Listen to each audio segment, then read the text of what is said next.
नमस्कार दोस्तों, स्वागत है आप सभी का हमारे यूट्यूब चैनल इंजीनियर सत्या में। आशा करता हूं आप सभी लोग अच्छे होंगे और अच्छे से अपनी पढ़ाई कर रहे होंगे। तो आज हम देखेंगे एसएससी जेईई का 2016 का पेपर जो कि टेक्निकल पोर्शन रहेगा और सभी सॉल्व क्वेश्चन करने वाले हैं।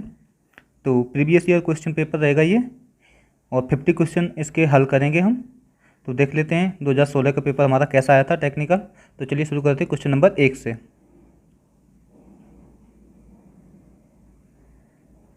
क्वेश्चन नंबर पहला कह रहा है मेन सी लेवल MSL जैसे बोलते हैं adopted by survey of India for reference is located at. जो मेन सी लेवल होता है जो हर देश का एक अपना मेन सी लेवल होता है MSL लेवल, जिसके अकॉर्डिंग ही किसी भी रेगुलर या किसी भी इमारत की या कोई भी बेंचमार्क है वो हम लेते हैं। MSL हम 0 मानते हैं, उसी के अकॉर्डिंग कोई भी बेंचमार्क हम हैं जो निर्धारित करते हैं। तो जो मीन सी लेवल है जो MSL है इंडिया का, वो कहाँ पर है, कहाँ से लेते हैं हम अपना MSL 0 कहाँ का मानते हैं? तो वो मानते हैं हम मुंबई का। करंट टाइम में हम मुंबई का मानते हैं, लेकिन जब हम आज़ाद हुए उससे पहले यानी 1947 से पहले जो हमारा MSL था वो था कराची, लेकिन प्रेजेंट टाइम में जो है वो हमारा मुंबई में है। अगला क्वेश्चन देख लेते हैं। वो कह रहा है black cotton soil is not suitable for foundation because of. तो जो हमारी ब्लैक कॉटन सॉयल होती है वो फाउंडेशन नींव निर्माण के लिए सूटेबल नहीं है। वो क्यों नहीं होती? क्योंकि इसमें स्वेलिंग और श्रिंकेज दोनों प्रॉब्लम्स होती हैं, जिसके कारण कि हम कोई भी स्ट्रक्चर बनाते हैं तो वो उसकी क्या होता है, धराशायी होने के चांस रहते हैं, वो स्ट्रक्चर फेल होने के चांस रह जाते हैं। तो इसके लिए हम क्या करते हैं कि ब्लैक कॉटन सॉयल में हम जो है वो करते हैं, हम इसमें पाइलिंग करते हैं। अगला क्वेश्चन देख लेते हैं। क्वेश्चन नंबर 103 कह रहा है कि OMC optimum moisture content is obtained by. तो जो OMC टेस्ट है वो हम किससे ज्ञात करते हैं? वो हम ज्ञात करते हैं स्टैंडर्ड प्रॉक्टर टेस्ट से। जो स्टैंडर्ड प्रॉक्टर टेस्ट होता है उसके द्वारा हम मिट्टी की मॉइस्चर कंटेंट ज्ञात करते हैं, OMC ज्ञात करते हैं। अगला क्वेश्चन देख लेते हैं।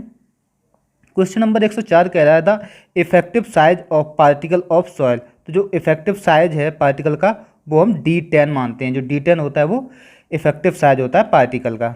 अगला क्वेश्चन वो कह रहा है व्हेन द प्लास्टिसिटी इंडेक्स, जिसको PI बोला जाता है, plasticity index of A soil is 0। अगर PI इक्वल टू 0 है तो वो कौन सी सॉइल होगी? वो ये कह रहा है PI इक्वल टू 0 तो वो सॉइल कौन सी होगी? तो वो होगी सैंड। अगर सैंड का जो प्लास्टिसिटी इंडेक्स है वो 0 होता है। अगला क्वेश्चन नंबर 106 कह रहा है कि फ्रांसिस टरबाइन एज। तो जो फ्रांसिस टरबाइन है वो हमारी एक रिएक्शन टरबाइन होती है। Francis turbine is a reaction turbine. अगला क्वेश्चन नंबर 107 कह रहा है मोस्ट इकोनॉमिकल सर्कुलर चैनल। तो जो चैनल होती है तो मोस्ट इकोनॉमिकल चैनल कौन सी होगी जो हमको मैक्सिमम डिस्चार्ज देगी? तो उसके लिए जो हम फ्लो डेप्थ रखते हैं वो कितनी रखते हैं? वो ओवरऑल डेप्थ की 0.95। यानी कि अगर कोई सर्कुलर चैनल है यूँ, तो इसका जो डेप्थ है ये हम मान लेते हैं कैपिटल D। अगर ये डायस का D है तो इसका जो पानी का बहाव है इसमें कितना होना चाहिए? तो ये इसकी डेप्थ का 0.95 होना चाहिए। यानी कि ये 0.95 ऑफ कैपिटल D यानी मैक्सिमम डाया का, मतलब ओवरऑल डाया का।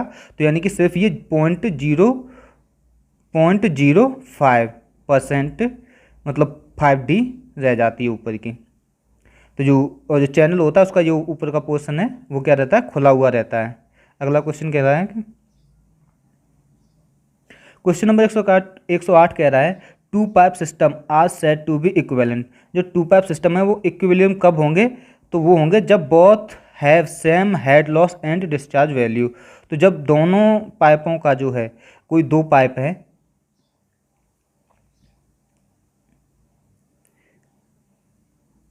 ये A पाइप है और दूसरा कोई B पाइप है, तो ये इक्विलिब्रियम कब होंगे? जब इनका head loss and discharge value दोनों क्या होंगे? बराबर होंगे। तो ये इक्विवेलेंट कहलाएंगे। अगला क्वेश्चन नंबर 9 कह रहा है 109 कह रहा है कि the specific speed of a pump is defined as the speed of a unit of such a size that it discharge. तो unit discharge at unit head पर जो है उसका डिस्चार्ज कितना होना चाहिए, यूनिट हेड होना चाहिए, तो वो हमारी specific speed of a pump कहलाती है। अगला क्वेश्चन क्या कह रहा है कि क्वेश्चन नंबर 110 कह रहा है कि the dimension of changes C as, तो सी की जो डायमेंशन होती है वो क्या होती है, L अपॉन टी पर पावर 2 की होल पावर 1/2। तो इसकी ऐसे भी लिख सकते हैं, इसको लिख सकते हैं हम L टी पर पावर -2 और होल पावर 1/2, इसको ऐसे भी लिख सकते हैं। अगला क्वेश्चन कह रहा है the velocity distribution for turbine flow through circular pipage, तो जो सर्कुलर पाइप होता है उसके अंदर से जो फ्लो होता है, वेलोसिटी डिस्ट्रीब्यूशन होता है, तो वो कैसा होता है, वो होता है हमारा लॉगरिथमिक फ्लो होता है। सर्कुलर पाइप के अंदर फ्लो हमारा लॉगरिथमिक फ्लो होता है। अगला क्वेश्चन वो कह रहा है कि with increase in temperature the viscosity of air and water varies, तो अगर टेम्परेचर को बढ़ाया जाए तो कह रहा है कि अगर टी इंक्रीज हो रहा है तो जो एयर की विस्कोसिटी होगी, वी ए मान लेते हैं, विस्कोसिटी ऑफ एयर, वो क्या होगी, इंक्रीज होगी। टेम्परेचर बढ़ने पर वायु की जो विस्कोसिटी होगी वो इंक्रीज होगी, जबकि जो वाटर रहेगा, पानी है, उसकी विस्कोसिटी क्या रहेगी, डिक्रीज होगी। तो इसका option number A is correct answer हो जाएगा। Option number A, viscosity of air increase and viscosity of water decrease, पानी की जो विस्कोसिटी है वो कम होगी और वायु की जो विस्कोसिटी है वो बढ़ेगी। क्वेश्चन नंबर 113 कह रहा है the construction joint in cement concrete, तो जो सीमेंट कंक्रीट के जो वर्क किए जाते हैं उनमें कहीं पे अगर किसी कारणवश, वैसे तो कोई भी जॉइंट दिया नहीं जाता है, अगर किसी कारणवश हमको जॉइंट देना पड़े तो कभी भी हम कोनों पर जॉइंट प्रोवाइड नहीं करते हैं। कोई ये स्ट्रक्चर है, नीचे ये वॉल है, तो ऐसा नहीं करेंगे हम इसका इस कोने पर जॉइंट प्रोवाइड करें, या इस कोने पर, यानी कॉर्नर पर कभी भी हम जॉइंट प्रोवाइड नहीं करते। तो इसका ऑप्शन नंबर ए करेक्ट हो जाएगा, should not be provided at the corner of section, यानी कॉर्नर्स पर कंस्ट्रक्शन जॉइंट प्रोवाइड नहीं करते हैं। अगला क्वेश्चन है the finance modulus of an aggregate is रफली प्रोपोर्शनल टू, तो जो फाइनेंस मॉडुलस है वो हम किसके लिए ज्ञात करते हैं, वो हमारा ये बताता है फाइनेंस मॉडुलस कि उसके पार्टिकल का जो साइज है वो कितना है, तो उसके लिए पार्टिकल साइज जो हमको बताता है, तो ये फाइनेंस मॉडुलस किसके प्रोपोर्शनल रहेगा, तो average size of particle in the aggregate, तो एग्रीगेट का जो एवरेज साइज ऑफ पार्टिकल रहेगा उसके प्रोपोर्शनल रहता है हमारा फाइनेंस मॉडुलस। अगला क्वेश्चन क्या कह रहा है, वो कह रहा है 115 question number the aggregate is said to be flaky when, तो जो एग्रीगेट है वो फ्लैकी कब कहलाएगा, जब its least dimension is 3/5 of its mean dimension, 3/5 of its mean dimension के कितनी होगी, 3/5 होगी, तो वो हमारा फ्लैकी एग्रीगेट कहलाएगा। 3-4 टाइप के एग्रीगेट होते हैं, जैसे एक तो होता है हमारा राउंडेड, दूसरा होता है एंगुलर, एंड तीसरा होता है फ्लैकी, एंड एक होता है, एक और कोई होता है चौथा टाइप मेरे को याद नहीं आ रहा है, लॉन्गिट्यूडनल, लॉन्गेस्टिक, ऐसा कुछ कहलाता है। तो अगला क्वेश्चन देख लेते हैं the soundness of cement is tested by, जो सीमेंट की साउंडनेस टेस्ट है वो किस एपरेटस से करते हैं, तो वो करते हैं हम ली चैटलियर एपरेटस से, जो कुछ ऐसा होता है, ये सर्कुलर टाइप में रहता है और इस पर 2 टांगें लगी रहती हैं ये, तो इनके बीच का जो इसमें सीमेंट भरने के बाद हम टेस्ट करते हैं, तो इसमें क्या है कि इनका जो डिस्टेंस है वो कोई कांस्टेंट अगर हम इसमें पेस्ट भरने के बाद माप लेते हैं, वो कुछ समय बाद चेक करते हैं, सर 24 आवर के बाद चेक की जाती है, तो वो 10 mm से ज़्यादा इंक्रीज नहीं होनी चाहिए, तो ये इसका टेस्ट होता है। तो ये टेस्ट क्यों किया जाता है, साउंडनेस टेस्ट हम करते हैं सीमेंट में मैग्नीशिया Mg एंड लाइम की मात्रा ज्ञात करने के लिए। अगला क्वेश्चन देख लेते हैं क्वेश्चन नंबर 117 कह रहा है कि इन lime concrete lime is used है। तो लाइम कंक्रीट है तो उसमें लाइम क्या होता है, वो एक हमारा बाइंडिंग मटेरियल होता है। अगर सीमेंट कंक्रीट बोल दिया जाए तो सीमेंट कंक्रीट में सीमेंट क्या हो जाएगा, हमारा बाइंडिंग एग्रीगेट हो जाएगा, बाइंडिंग एग्रीगेट हो जाएगा। और यही अगर मड एग्रीगेट, तो मड एग्रीगेट में मड क्या होता है, वो भी एक बाइंडिंग एग्रीगेट होता है। अगला क्वेश्चन देख लेते हैं। The minimum quantity of cement content needed in 1 cubic metre of reinforced concrete which is exposed to sea weather condition. तो सी वेदर कंडीशन के लिए 1 क्यूबिक मीटर आरसीसी के लिए हमको मिनिमम जो सीमेंट है उसकी मात्रा कितनी होनी चाहिए, तो वो हमारी मिनिमम होती है 250 किलोग्राम। तो 1 क्यूबिक मीटर के लिए सी वेदर कंडीशन के लिए आरसीसी वर्क के लिए हमको मिनिमम 150 किलोग्राम सीमेंट की आवश्यकता होती है। अगला क्वेश्चन देख लेते हैं। वो कह रहा है श्रिंकेज इन कंक्रीट इंक्रीज इट्स। तो जो श्रिंकेज है तो वो कंक्रीट में किसके कारण आती है, क्या बढ़ाती है, तो वो श्रिंकेज है वो इसकी टेंसाइल को बढ़ाती है। श्रिंकेज है वो टेंसाइल को बढ़ाती है। अगला क्वेश्चन क्या कह रहा है, क्वेश्चन नंबर 120 कह रहा है the strength of concrete mainly depend on. तो जो स्ट्रेंथ ऑफ कंक्रीट है वो मेनली किस पर डिपेंड करती है, तो वो करती है फाइननेस ऑफ सीमेंट। तो अगर सीमेंट जितना फाइन होगा स्ट्रेंथ उसकी उतनी ही बेटर रहती है। फिलहाल वाटर सीमेंट रेशियो पर भी करती है, लेकिन अगर मेनली पूछा जाए तो वो हमारा होता है fineness of cement. Fineness of cement पर भी डिपेंड करती है। अगर दूसरे नंबर अगर फाइननेस ऑफ सीमेंट अगर ऑप्शन नहीं है तो अगर वाटर सीमेंट रेशियो है तो ये भी सही हो जाता है, हमारा वाटर सीमेंट रेशियो पर भी काफ़ी डिपेंड करती है। अगला क्वेश्चन कह रहा है ग्रीन कंक्रीट में बी मेड बाई एडिंग। तो ग्रीन कंक्रीट है वो किसको ऐड करके बनाई जाती है, तो वो बनाई जाती है हमारी आयरन ऑक्साइड को मिलाकर ग्रीन कंक्रीट बनाई जाती है। अगला question gypsum is added to cement in small quantity to. तो जो जिप्सम है सीमेंट में हम क्यों मिलाते हैं, जब हम सीमेंट बनाते हैं तो जिप्सम, तो पहला बात ये आती है कि जिप्सम कब मिलाया जाता है, तो जिप्सम तब मिलाया जाता है जब घूड़ी भट्टी से जब सीमेंट के क्लिंकर टाइप में बन जाते हैं, तो जब हम क्लिंकरों को पिसाई करते हैं, उनको बारीक पीसते हैं, महीन करते हैं, तो उनको पीसते टाइम इसमें कुछ जिप्सम की मात्रा मिलाई जाती है। तो जिप्सम क्यों मिलाते हैं, क्योंकि इसके जो इनर्शियल टाइम है उसको हम कंट्रोल कर सकें। तो control inertial setting time of cement. तो इसकी मात्रा भी कई बार पूछ लेता है, तो इसकी जो मात्रा है वो हम कितनी मिलाते हैं, कितने परसेंट मिलाते हैं, वो मिलाते हैं 1% से 3% तक जिप्सम की मात्रा हम रखते हैं सीमेंट में। अगला क्वेश्चन देख लेते हैं। क्वेश्चन नंबर 123 कह रहा है the Indian standard mix design for fly ash and cement concrete recommended water content. तो जो इंडियन स्टैंडर्ड है उसके अकॉर्डिंग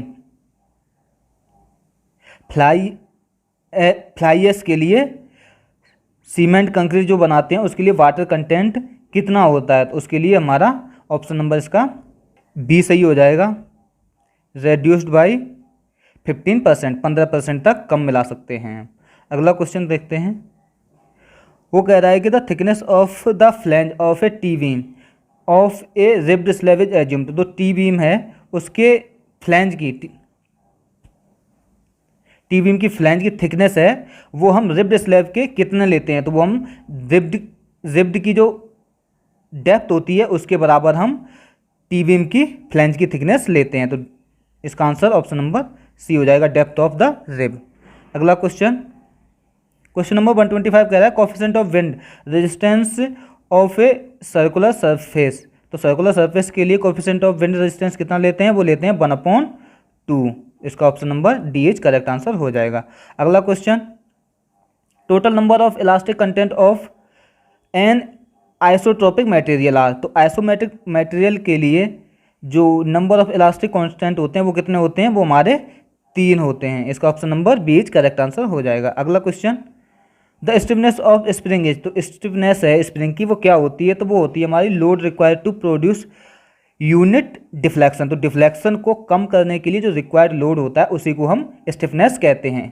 अगला question creep of a material as. तो जो मटेरियल की क्रीप है वो क्या होती है, वो होती है continuous deformation of A time under sustained loading. तो किसी भी स्ट्रक्चर पर अगर समय के साथ कोई भी अगर लोड लगा दिया जाए और वो स्थिर लोड किसकी संरचना को कुछ चेंज कर दें, इसकी संरचना में कोई लगातार कोई लोड आ रहा है इस पर, तो इसकी कुछ डिफ्लेक्शन या कुछ चेंजेज आ जाएं, तो वो लोड हटाने के बाद भी अगर वो उसी शेप में रहता है तो वही उसकी क्रीप कहलाती है। अगला क्वेश्चन कह रहा है a propped cantilever is determine externally of, तो वो जो प्रॉप्ड कैंटिलीवर है वो फर्स्ट डिग्री की कहलाती है, फर्स्ट डिग्री इंडिटरमिनेट। अगला question, which of the following is a relatively ductile material, तो जो माइल्ड स्टील है हमारी वो डक्टाइल मटेरियल होती है।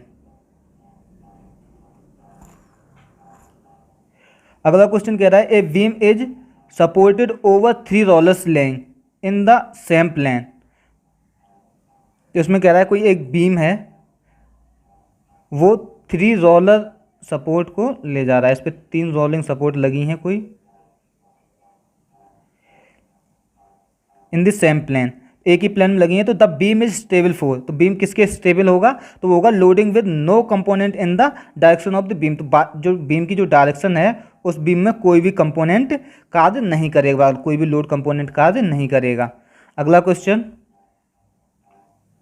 The resistance of an aggregate to the effect of hydration of cement and weather is called, तो वो कहलाती है हमारी soundness. The resistance of an aggregate to the effect of hydration of cement and weather is called soundness, वो soundness जिसको Le Chatelier apparatus से ज्ञात करते हैं, उससे हम उसकी मैग्नीशिया और चूना की मात्रा ज्ञात करते हैं साउंडनेस द्वारा। अगला क्वेश्चन है, under which condition highest water content ratio is used, तो किस कंडीशन में हम वाटर सीमेंट रेशियो है वो हाईएस्ट यूज करेंगे, वो करते हैं हम heavy section such as pier foundation आदि exposed to alternate wetting and drying के लिए हम heavy water cement ratio use करते हैं। अगला क्वेश्चन, स्नोसैम है, तो स्नोसैम है वो हमारा एक सीमेंट होता है, कलर्ड सीमेंट होता है, कलर्ड सीमेंट स्नोसैम है। अगला question, under which condition, repeat हो गया आगे का क्वेश्चन स्नोसैम के आगे, 135 क्वेश्चन नंबर कह रहा है, in a singly reinforced beam if the concrete is stressed to its allowable limit earlier than steel, तो ये कह रहा है कि कोई स्टील का कोई इस आरसीसी बीम है, इसमें क्या रहता है, ये तुम्हारी रहती है न्यूट्रल एक्सेस एन कहलाती है, नीचे क्या होता है टेंशन जोन होता है, ये कंक्रीट है वो सॉरी ये नीचे स्टील प्रोवाइड की गई है, और ऊपर ये होता है हमारा कंप्रेशन जोन, नीचे का होता है टेंशन जोन। तो इसमें क्या कह रहा है कि a singly reinforced beam if concrete is stressed to its allowable limit, मतलब जो कि इसमें क्या कह रहा है कि जो कंक्रीट है इसका जो हम डायग्राम बनाएंगे वो स्ट्रेस डायग्राम कुछ ऐसा बनेगा कि जो कंक्रीट है उसमें वो पहले फेल हो रहा है एज कंपेयर टू स्टील, तो ये इसका ये डायग्राम बनता है ऐसा कुछ, न्यूट्रल एक्सेस नीचे रहती है, उसके ऊपर एक क्रिटिकल एक्सेस आती है, तो इसके लिए क्या कह रहा है कि जो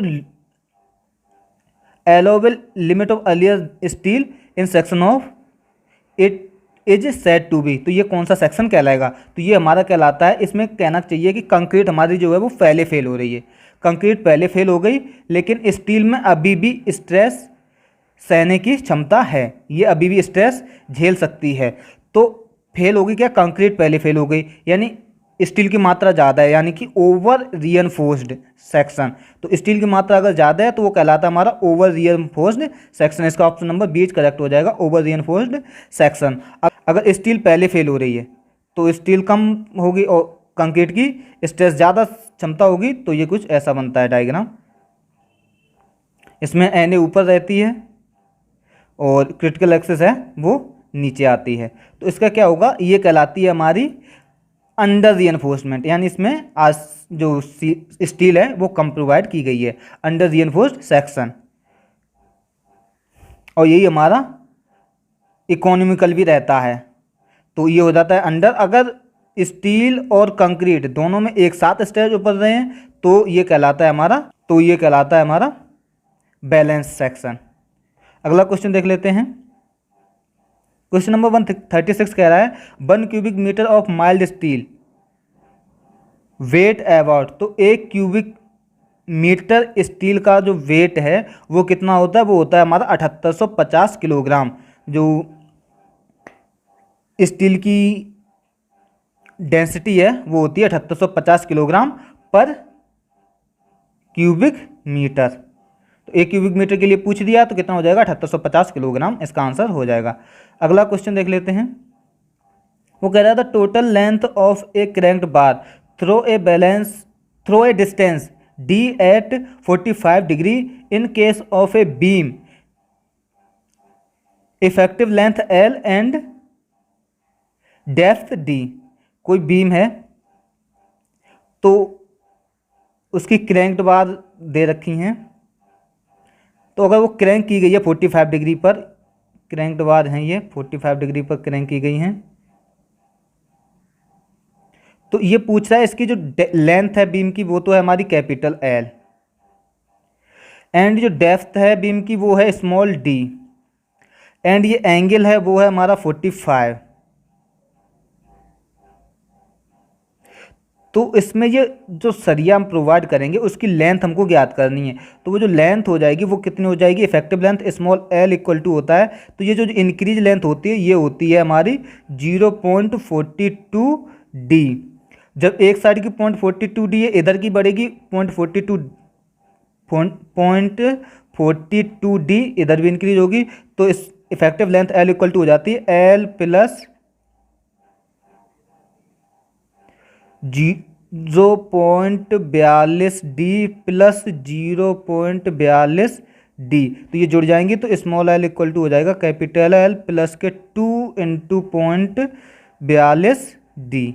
तो इसका option number B is correct answer हो जाएगा। तो effective length L equal to L plus 2 into 0.42 D, option number दूसरा सही हो जाएगा। क्वेश्चन नेक्स्ट देखते हैं। वो कह रहा है for building project estimate which method is generally used in PWD. तो जो पीडब्ल्यूडी है वो हमारा कौन सा मेथड यूज करती है, वो करती है हमारा maximum centre line method use करती है, लेकिन कुछ किताबों में इसका answer long wall and short wall method भी दे रखा है। तो अगर आपका सेंटर लाइन मेथड है तो आपको वही टिक करना है, अगर ये ना दिया हो तो हम लॉन्ग बॉल शॉर्ट बॉल टिक कर सकते हैं, लेकिन अगर सेंटर लाइन मेथड दिया है तो मैक्सिमम यही अपनाया जाता है। अगला क्वेश्चन एन एस्टिमेट इज, तो जो एस्टिमेट है वो क्या होता है, एस्टिमेट की परिभाषा क्या है, तो वो होती है probable cost arrived at before construction. तो किसी भी स्ट्रक्चर की कॉस्ट निर्माण से पहले जो हम ज्ञात करते हैं उसे कहते हैं एस्टिमेट। कोई भी स्ट्रक्चर जिसका निर्माण भी हुआ नहीं है तो निर्माण से पहले अनुमानित लागत जिसे बोलते हैं, अनुमानित लागत, जो अनुमानित लागत होती है बिल्डिंग बनाने से पहले, उसी को हम एस्टिमेट कहते हैं। इसके द्वारा हमको ये पता चल जाता है एस्टिमेट से कि हमारा जो बिल्डिंग हम स्ट्रक्चर बनाना चाहते हैं कोई भी, उसकी जो कॉस्ट है वो कितनी आने वाली है, उसी हिसाब से हम अपने धन की व्यवस्था करेंगे। अगला क्वेश्चन वो कह रहा था depth of foundation is usually calculated from, तो जो फाउंडेशन की डेप्थ है वो हम रैंकिंस फॉर्मूले से ज्ञात करते हैं। अगला क्वेश्चन 141 कह रहा है when 2 point of surveying are mutually invisible the following method of ranking is adopted. तो अगर किसी भी सर्वे करते टाइम अगर कोई 2 पॉइंट हमारे इनविजिबल हैं, कोई बीच में कुछ ऐसा स्ट्रक्चर आ गया, कोई हिल मान लो इसको, तो ये एक पॉइंट बी है, इधर ए है, तो इनविजिबल हैं, ये ए से बी दिख नहीं रहा है, तो इसके लिए हम कौन सा मेथड अपनाते हैं, वो हम अपनाते हैं इनडायरेक्ट मेथड, इनडायरेक्ट रैंकिंग। और अगर दिख रहे हैं तो हम डायरेक्ट अपना ही सकते हैं डायरेक्ट रैंकिंग। अगर सामने से यहाँ से अगर इसकी विजिबल है तो डायरेक्ट मेथड, अगर विजिबल नहीं है तो इनडायरेक्ट रैंकिंग। अगला क्वेश्चन देख लेते हैं। क्वेश्चन नंबर 142 कह रहा है the distance between 2 brass ring in service chain. तो सर्विस चैन में 2 ब्रास रिंगों के बीच की जो दूरी होती है वो 20 सेंटीमीटर होती है। 2 चैनों के बीच की जो दूरी है वो हमारी 20 सेंटीमीटर होती है। अगला question the sum of the interior angle of a closed traverse is equal to, तो जो क्लोज्ड ट्रेवर्स होता है उसके जो बहुभुज होता है, कोई भी क्लोज्ड बहुभुज है उसके अंतः कोणों का जो योग है ये ए मान लेते हैं, ये बी सी डी ई, कोई 5 कोण हैं, अंतः कोण। इनके जो कोणों का जो योग है, इंटीरियर क्लोज एंगल हैं, उनका जो योग है वो कितना होता है, तो वो होता है हमारा, उनकी जितनी भी भुजाएं हैं उनका दोगुना कर दो, उसमें से 4 समकोण, 4 यानी कि 4 समकोण कम कर दो, तो जितना आएगा वो हमारे अंतःकोणों का योग हो जाएगा। तो कैसे करते हैं, अगर 5 भुजाएं हैं तो 5 × 2 - 4 × 90 डिग्री। इसको हल कर लेंगे, 10 में से 4 गए 6, 6 × 90 डिग्री, तो 540 अंश। तो पंचभुज का जो अंतःकोणों का योग आएगा वो कितना आएगा, 540 अंश। तो जो अगर किसी भी ट्रेवर्स के इनर्शियल पूछ दे, इंटीरियर पूछ दे, तो वो होता है 2n - 4 × 90 डिग्री। अगर यही बाह्यक पूछ दे, आउटर पूछ दे, तो उसके लिए कुछ नहीं करना, आपको सिर्फ यही करना है 2n माइनस का सिर्फ प्लस हो जाएगा × 4 और वैसा का वैसा ही 90 डिग्री।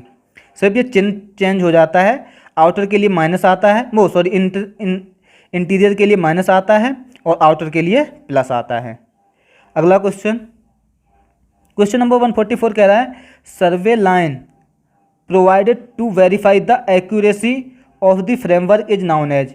तो जो किसी सर्वे के लिए हम उसकी एक्यूरेसी चेक करने के लिए जो लाइन प्रोवाइड करते हैं वो कौन सी लाइन कहलाती है, वो हमारी कहलाती है चेक लाइन, वो हमारी चेक लाइन कहलाती है। अगला क्वेश्चन नंबर 145 कह रहा था, total number of link provided in a Gunter's chain. तो जो गंटर्स चेन है उसमें टोटल लिंक कितनी होती है, वो होती है हमारी 100। अगला question, if the force bearing of a line is observe to be A B 12 degree 24 minute, the back bearing of a line A B should be. तो जो बैक बीयरिंग होगी वो कितनी होगी, वो हो जाएगी 180 प्लस 12 डिग्री 24 मिनट, तो ये ऐड कर देंगे तो ये हो जाएगा 192 डिग्री 24 मिनट। ऑप्शन नंबर इसका डी इज करेक्ट आंसर हो जाएगा। अगला क्वेश्चन देख लेते हैं, the direction of a line relative to a given meridian is known as. वो कहलाती है हमारी bearing of line. Bearing of line, that which line is relative to a given meridian is known as bearing of line. Next question कह रहा है, when compared with chain surveying plane table. तो अगर हम चेन सर्वेइंग और plane table surveying का अगर हम कंपेयर करें तो मोर एक्यूरेट कौन सा होता है, वो होता है हमारा plane table is more accurate. इसमें हमारी एरर्स की कम संभावना रहती है एज पर कंपेयर टू चेन सर्वेइंग।